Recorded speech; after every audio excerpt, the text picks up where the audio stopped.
Je voulais vous Ouais, parler ce soir à nouveau de cette possible union de la gauche en vue ouais, des législatives. Et étonnamment, ELV semble plus ouvert à cette union que par exemple le PCF on voyait plus de points communs entre ELV et La République En Marche qu'avec LFI, et plus de points communs du PCF avec la LFI qu'avec La République En Marche. Et c'est l'inverse qui semble se produire de façon surprenante. Alors, qu'il annonçait justement son souhait de se, je cite, retrouver sur un contrat de législature commune enrichi par chaque sensibilité, là je cite Roussel. Les négociations pour une union de la gauche aux législatives à venir semblent dans une impasse entre la France Insoumise et le PCF. Je cite toujours ici le comité exécutif national du parti, du coup mené par Fabien Roussel. Après plusieurs jours d'échanges avec nos partenaires, nous constatons que les propositions de la France Insoumise, qui a la responsabilité première de permettre ce rassemblement, n'ont pas permis à cette heure un accord. Alors les communistes, qui ne parlent hélas plus très ouvertement de communisme ni de lutte des classes, hein, j'ai encore vérifié dans leur programme aujourd'hui, hein, je scrollais, je faisais des fonctions recherche sur certains mots-clés. Il n'y a aucune fois la mention du mot communisme, aucune fois lutte des classes. Dommage quand même pour un parti communiste de ne pas parler de communisme, mais bon, pourquoi pas. Vous allez me dire, le parti socialiste depuis tellement longtemps, ils ont arrêté de faire du socialisme que pourquoi s'en étonner là encore. Et donc les communistes souhaitent, là je cite à nouveau, une coalition de forces, donc les communistes, hein, là où je devrais mettre des guillemets aussi, une coalition de forces sans hégémonie, un label commun qui reflète l'expression de notre diversité, par exemple l'Union populaire de la gauche et des écologistes rassemblés. Ils reconnaissent la primauté de l'avenir en commun, donc le programme de Jean-Luc Mélenchon et de la France Insoumise, mais souhaite, et donc de l'Union Populaire, mais souhaite que certaines propositions de chacun des partis soient prises en compte. Là, que tu veux négocier, mais tu veux obtenir quelque chose en retour. Alors après, qu'est-ce qui demande à être pris en compte? Où est-ce que ça coince? Ça, on ne le sait pas. Et enfin, ils estiment que les propositions de circonscription par la France Insoumise ne permettent pas au PCF de constituer un groupe. Alors pendant ce temps-là, alors qu'on attendait une moins grande proximité entre ELV et LFI, je le disais en introduction, ces discussions, elles, semblent étonnamment, finir par aboutir. Alors rien n'est fait non plus, hein, mais ça semble en meilleure voie. Les deux forces se proposent de constituer une majorité pluraliste appelée à se doter d'un intergroupe pour compléter et poursuivre après l'élection ce travail commun. Fin de citation. Hausse du SMIC à 1400 €, retraite à 60 ans, blocage des prix sur les produits de première nécessité, planification écologique et 6ème République font partie des marqueurs annoncés. Et du coup, j'ai l'impression qu'il y a plus de concessions aussi pour les écolos, mais sachant qu'ils ont fait près de 5%. Pas 5%, puisqu'on a vu qu'ils étaient un peu en galère et qu'ils faisaient des appels aux dons pour rembourser. Mais ça paraît logique du coup qu'ils aient plus de levier dans ces négociations. Quid de l'Europe, me demanderez-vous, du coup, puisqu'on parle de ELV, Europe Écologie Les Verts. Avant, c'était juste les Verts, mais ils ont quand même rajouté Europe avant le reste des termes qui constituent l'intitulé de leur parti. Et ben, c'est en effet le plus grand clivage entre ces deux formations. Ils s'accordent pourtant sur une nécessaire désobéissance à certaines règles européennes, tout en prônant le respect de l'état de droit. Et je crois que justement à ce sujet, Emmanuel Macron demande à ce qu'on arrête de lui piquer sa célèbre technique du en même temps. Alors parce que oui, c'est un petit peu contradictoire. D'ailleurs, ils le disent eux-mêmes, que quitte à ce qu'il y ait un petit peu de contradiction. Mais faire dire à ELV qu'il faut désobéir à certaines règles européennes, bah déjà, je trouve ça fou. Déjà, si je peux vous faire réagir là-dessus. Est-ce que vous en aviez entendu ben, parler? Est-ce que vous escomptiez ce moi, truc-là? si je peux répondre, parce que en fait, pour moi, c'est une hérésie totale. C'est si jamais en France on autorise ça, qu'est-ce qui va se passer en Pologne? Qu'est-ce qui va se passer en Hongrie, en Allemagne, Par rapport à... enfin dans tous les pays d'Europe? Chacun va faire à sa sauce. Les quotas de poiscaille qu'on pourra pêcher, etc. Chacun fera sa sauce.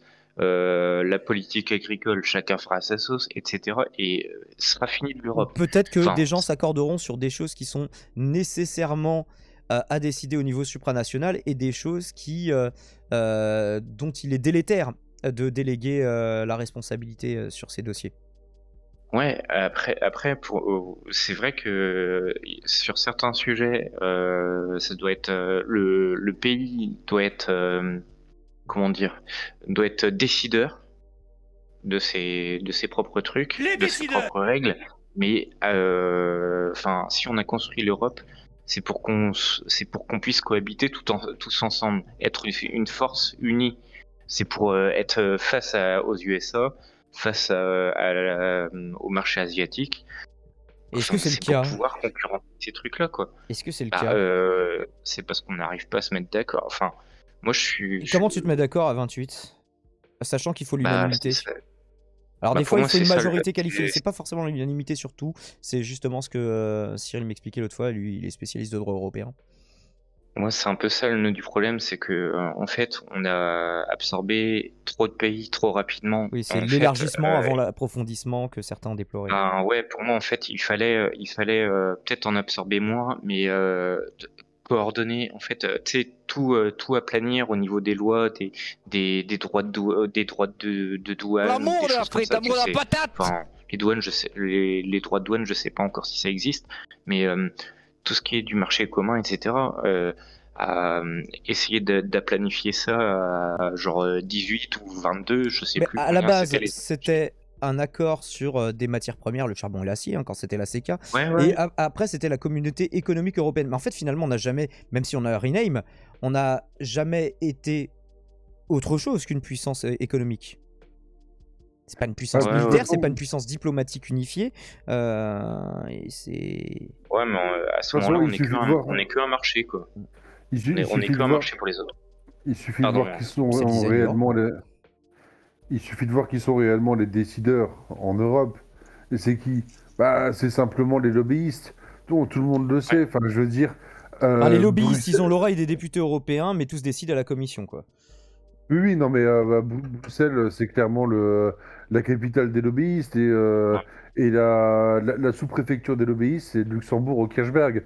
Je l'ai On vu. peut pas Je faire l'ai du vu. lobbying communiste? Ah ouais, mais il faut de l'argent aussi. C'est chiant ça. Bah, non, et puis c'est pas vraiment dans le C'est goût. un peu, ouais, c'est Mais, un peu l'inverse, mais. mais ça, moi, je les voyais régulièrement quand je bossais au Kirchberg au Luxembourg. Cette espèce de, hein, on va mettre des bips pour qualifier Juncker. Euh, Tu sais enfin, on voit très bien comment ça se passe. Ça se passe au moment du repas. C'est pas du under the table. Hein, c'est même pas c'est même pas spécialement de la corruption. Hein, c'est des copains. Vas-y, on s'entend bien, on s'arrange. Et c'est juste ça, quoi. Ils s'arrangent Les copains d'abord. au détriment de la vie de plusieurs dizaines de milliers, centaines, voire millions de personnes, quoi. C'est comme ça que ça marche à l'heure actuelle. Ouais. Mais alors après, justement, tu disais l'approfondissement avant l'élargissement, mais c'est-à-dire qu'il y aurait eu. Il y aurait encore plus de dossiers, plus de sujets sur lesquels on n'aurait eu ni une compétence, les États n'auraient eu ni une compétence exclusive ni partagée, mais le délèguerait quoi. C'est-à-dire en fait déjà ouais. Après je prends peut-être le problème à l'envers, mais j'ai l'impression que Ça revient on par arrive à plus se mettre de. d'accord sur tellement peu de choses que est-ce que l'approfondissement aurait été possible aussi? Ah, C'est ouais. si l'Union européenne avait été humaine à proprement parler, je pourrais à la limite être pour, tu vois. Si on avait fait un nivellement par le haut, j'aurais pu à la limite être pour. Mais pour tout ce qui est travailleurs Alors et pour tout, certains pays, c'est le cas. Hein, pour certains pays qui ont alors quand les fonds structurels sont bien utilisés pour rehausser un petit peu, des fois on leur demande hein, pour rentrer dans l'Union européenne, va falloir relever un petit peu le SMIC, mais on va vous aider. Va falloir mettre telle et telle chose. Enfin des normes qui sont quand même positives globalement, mais alors qui pour nous serait un retour insupportable. Hein, mais Puis je pense que si on avait pris plus le temps et que on avait attribué plus d'argent à ceux qui s'intégraient au fur et à mesure, et ben les nouveaux pays aussi qui s'y intègrent à l'Europe, et ben ils y croiraient plus aussi. Ils seraient peut-être plus enclins à lui donner plus de responsabilités, à lui laisser plus décider parce que c'est dans leur intérêt aussi. Alors que là, on a l'impression qu'on doit réhabiliter tellement de pays en termes de niveau de vie que l'Europe elle donne un petit peu à droite, un petit peu à gauche, un petit peu au centre et elle peut pas aller au fond des choses en fait. Ouais. Et puis c'est un minimum. Et puis bon, on va pas faire tout le débat sur l'Union européenne parce que c'est juste un aspect de la question. Mais enfin de la question en tout cas qui nous intéresse dans la chronique d'aujourd'hui. Mais dans les gènes, même dans l'ADN de l'Union européenne, il y a la dérégulation, il y a le laisser-faire des marchés. Il est interdit d'interdire des choses au marché. Alors, et du coup, en fait, c'est pas du tout l'ADN d'une Europe sociale. Et c'est encore plus compliqué de faire advenir une Europe sociale. Et du coup, de faire avoir autre chose que des accords entre pays pour ne pas réguler certaines choses, quoi. Ouais, mais à côté, c'est aussi l'Europe qui va faire raquer Google, etc. Qui leur foutent des amendes pour non-respect de telle ou telle règle C'est pas des de. trucs un peu symboliques, genre quelques millions pour un truc qui brasse des milliards par Oui, seconde, après, quoi. après c'est peanuts pour Google, je suis d'accord, hein. Mais bon, au moins, c'est la beauté du geste, on va dire, quoi. Ah, des Ouais, fois, c'est alors pas que- forcément l'Union européenne, hein. Je me souviens que j'avais chroniqué un bras de fer entre Steam, pour parler d'un sujet un peu plus trivial, et la France directement, hein, qui se attendait pas que l'Union européenne statue sur telle ou telle chose. On se souvient de la Belgique, notamment, qui avait fait plier certaines majors du jeu vidéo sur la question des lootbox. L'ours, tu voulais Mhm. ajouter quelque chose? Et après, je vais reprendre Euh, un petit peu mon tunnel avant de vous rendre la parole. Oui, non, j'allais dire plus ou moins ce que tu allais dire. T'allais dire plus ou moins quoi? Ce que tu viens de dire. D'accord. Ok. Alors, je reprends du coup entre EELV et la France Insoumise, avec une citation justement qui vient un petit peu compléter ce et en même temps de désobéir aux traités tout en respectant l'état de droit. Pour être en capacité d'appliquer notre programme et respecter ainsi le mandat que nous aurons donné les Françaises et les Français, il nous faudra L'amour dépasser... de la frite, l'amour de la patate. Merci Lex Luthor pour le follow. Il nous faudra dépasser ces blocages et être prête et prêt à désobéir à certaines règles européennes, en particulier économiques et budgétaires, comme le pacte de stabilité et de croissance, le droit de la concurrence, les orientations productivistes et néolibérales de la politique agricole commune, etc. C'est quand même pas mal pour ELV. Cela ne peut se faire que dans le respect de l'état de droit, écrivent-ils. Et alors... t'as tout le monde qui n'est pas sur cette take-là. Autre citation d'un responsable de ELV. Jamais nous ne mettrons le doigt dans l'engrenage d'une sortie de l'Europe, d'une sortie de l'euro, assure toutefois Julien Bayou, qui est du coup, lui, secrétaire national chez ELV. Donc j'ai plusieurs articles du Parisien, du Monde, que je vous partagerai à ce sujet-là. Et du côté du PS, c'est justement cette question européenne qui semble le plus coincée, et on peut le comprendre, et avec donc dans les négociations avec le PS, qui était en bonne voie il y a quelques jours, rien n'est encore acté pour le moment, et du coup j'ai une courte vidéo que je peux vous partager justement avec Olivier Faure. Je n'en sais rien, mais je le souhaite. Voilà, je peux pas vous dire. Une Avant négociation, ce soir, ça sera compliqué quand même ou c'est possible? Parce que initialement, c'était avant la fin du week-end. Ouais. Oh bah, je sais pas si, enfin, je sais pas ce qui a. Mais qui vous avait êtes à donné un cette, doigt de l'accord ou il reste encore beaucoup de choses à négocier? Bah, on continue à discuter de tout. On discute à la fois des questions de fond, celles qu'on vient d'évoquer. Oui. Et des On circonscriptions? discute des circonscriptions. Alors justement, Évidemment. On discute, et on discute de la stratégie parce que tout ça, une coalition, c'est Combien un est-ce que cadre vous en global. demandez? Combien est-ce que vous en demandez? Et combien ils veulent vous en donner? Non, je ne vais pas faire la négociation. Vous comprendrez que ça se passe non pas sous le feu des caméras, ça se passe à huis clos et c'est très bien comme ça. Et Je n'en c'est sais très rien, mais je bien le souhaite. comme ça. Voilà, je peux pas vous dire. On peut pas mettre Une pause négociation, avec... Ça sera compliqué quand même ou c'est possible? On peut pas mettre pause avec espace sur Twitch, et ça c'est quand même vachement nul, je trouve. Donc voilà, ça aussi je vous le partagerai évidemment dans le replay que je ne manquerai pas de faire de cette chronique. Et spectateurs du futur, n'hésitez pas, abonnez-vous.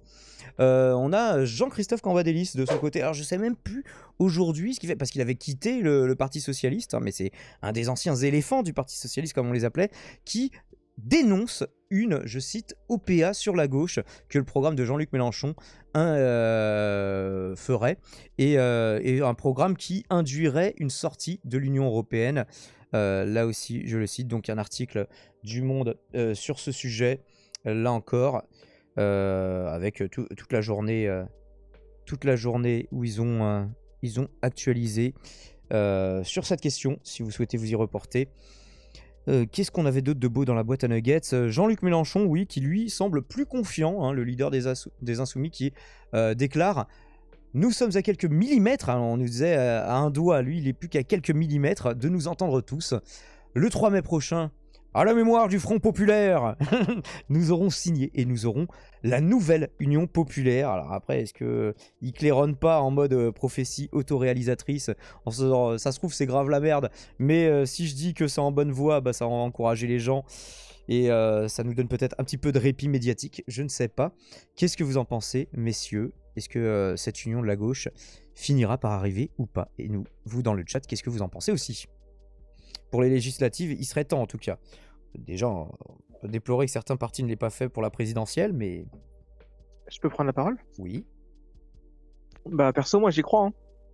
En vrai, je crois qu'on n'a jamais été aussi proche d'avoir une union. Il me semble qu'il y a le PCF qui bloque un petit peu. C'est vraiment le bastion. Et c'est vraiment très très Ouais. bizarre. Enfin, c'est... Pour moi, c'est davantage dû au passé que vraiment sur la vision. Tu vois, parce qu'en réalité, hormis le nucléaire, PCF, LFI, c'est bonnet blanc, blanc bonnet, quoi.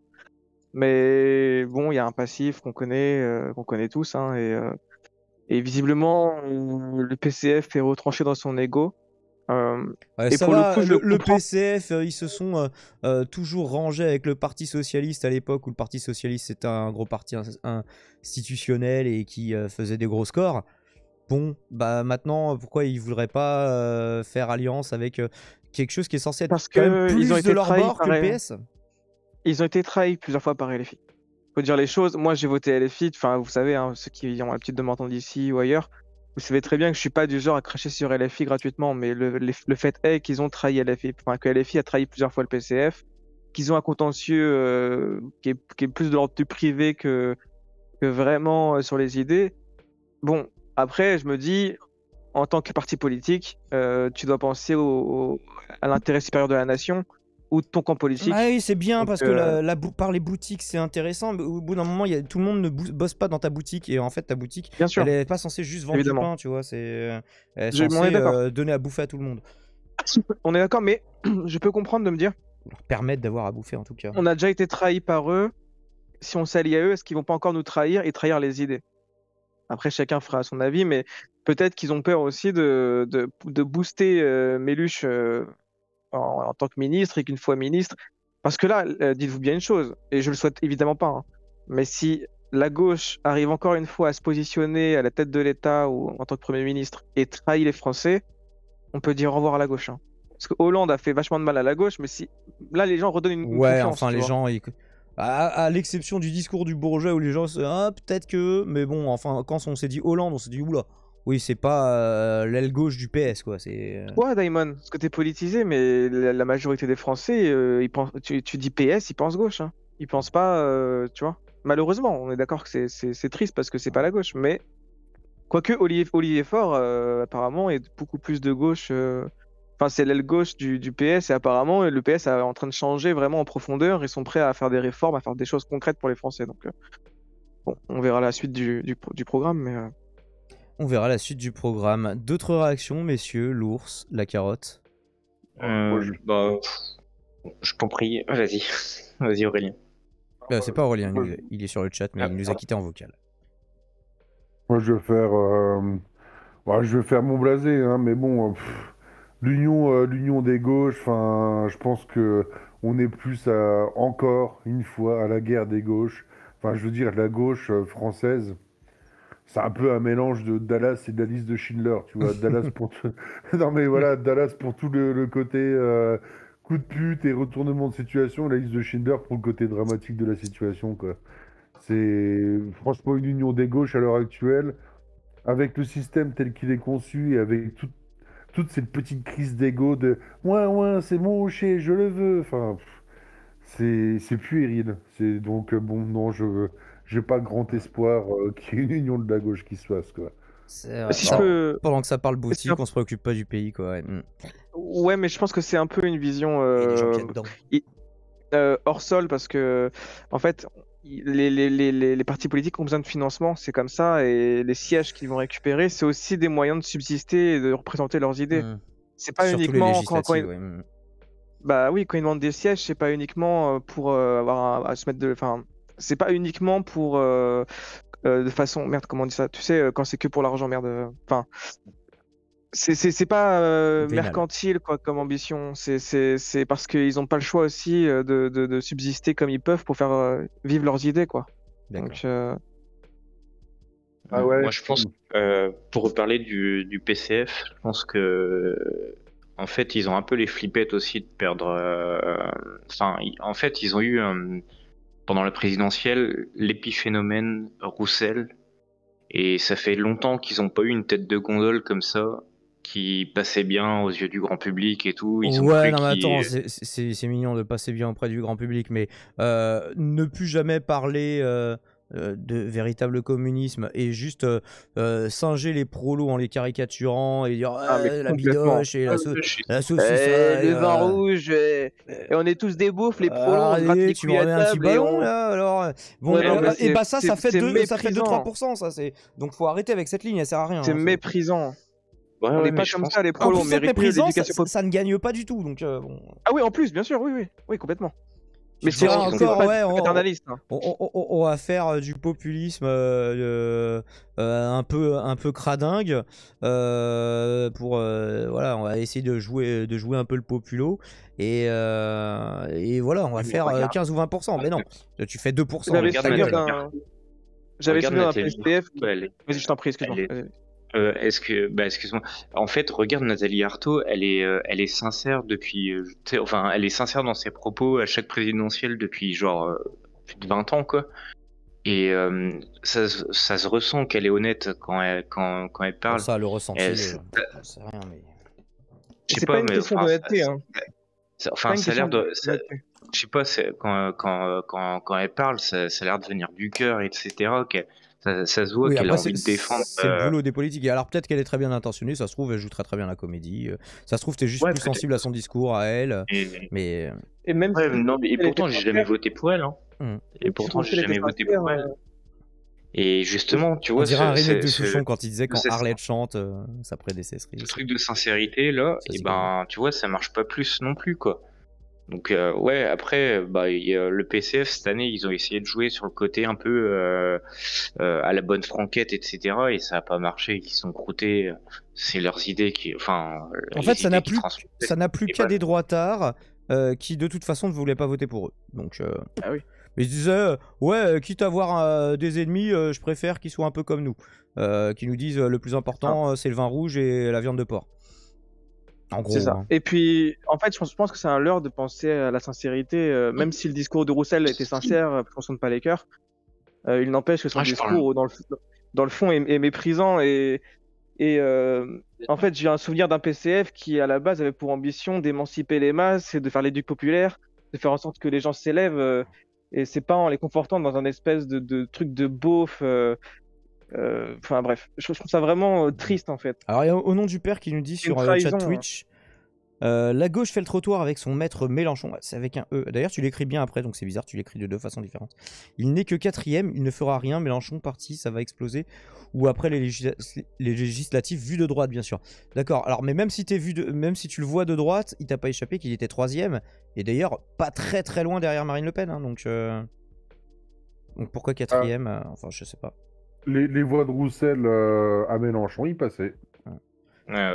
Et du coup, bah, vu de droite, oui, bah, fait le trottoir, son maître, bon, du coup, mépris. Et le reste, après, bah, en fait, c'est une erreur factuelle. Et ensuite, bah, tu nous prédis l'avenir. Bah, je sais pas, après, c'est vrai qu'on est tous un peu là en train de essayer de prédire l'avenir, mais. Non, mais là où je peux le rejoindre, c'est oui. La gauche Après, une fait fois le trottoir, Mélenchon mais plus mec, là, ça va être plus compliqué, oui, mais. là où je peux le rejoindre, c'est oui, la gauche fait le trottoir, mais mec, si tu crois que la droite fait pas le trottoir, la politique, c'est un métier de pute. Donc il y a un moment, ils font tous le trottoir. Et ils sont tous en train de grappiller et tout, ils sont tous en train d'essayer de se vendre. Enfin, je veux dire, il y a un Regarde moment. Dati, le soir des élections, comment qu'elle était en train de se pavaner sur tous les plateaux de télé. Et de toute façon, avec Vauquier. Viens prendre ta chloroquine. Et merci, toi, je te l'avais promis lors d'un stream avec Kali Force. Ah bah écoute, merci pour cette promesse honorée, Danny Avad, 12. Et bah, bienvenue à toi si tu découvres les lives sans Kali. Installe-toi, mets-toi bien. Et et je vous rends la parole du coup pour une conclusion sur ce sujet. Je vous trouve un peu dur avec, Rachida Dati. Je trouve que justement, Ah bon? elle a fait assez amende honorable ces derniers temps, je trouve. Elle chie pas mal sur la Macronie, alors qu'objectivement, c'est son camp, la Macronie. Hein. Sarkozy a rallié Macron. Ah, parce qu'elle a une vraie actualité, Rachida Dati, je savais pas. Bah, en ce moment, non, c'est pas qu'elle a une actualité, mais si, elle veut devenir maire, je crois. Merde où? Ou je sais plus, où elle veut prendre un arrondissement à Paris. Enfin, elle a une actu politique en tout cas. Je sais, elle a voulu être maire à Paris, elle a essayé de faire fouler, et maintenant elle veut être dans un arrondissement de Paris. Mais ces derniers temps, sur les plateaux, elle chie tout le temps sur la Macronie, hein. Tout le temps. Ouais, Et elle chie sur LR. Elle dit que la ligne LR a été catastrophique. Elle chie sur le côté Ciotti là, de LR. Et moi, je trouve ça courageux, même si je suis pas d'accord. C'est vrai que pourquoi on est parti sur Dati, j'ai pas compris. C'est moi qui l'ai évoqué. Ah, d'accord. Quoi qu'il en soit, en politique, soit tu essayes de le vendre avec des grands propos démagogiques et tout, soit tu essayes de faire ta pute pour le peuple, voilà, ou alors soit tu fais les suiveurs d'ambulance. Bon, Rachida Dati a fait la suiveuse d'ambulance. Et puis Macron, Le Pen et Mélenchon aussi, ils ont tous fait leur pute, c'est tout. C'est le jeu électoral, c'est comme ça que ça fonctionne à l'heure actuelle. La vulgarisation de la politique par l'ours. Comme ça. Moi, je reste sur mon aphorisme dans le débat de l'UPR que j'avais tenu, donc je reste sur cette take. Parti politique, composante principale d'un problème d'où peuvent paradoxalement émerger occasionnellement certaines solutions. Mais c'est quand même le problème, c'est aussi les partis. C'est la boutique. C'est un peu comme une théorie mathématique, ça, moins plus moins égale plus, quoi. Je formulerai pas comme un axiome, mais tu connais l'UPR, Daimon. Oh non, je coupe cette rediff. Abonnez-vous.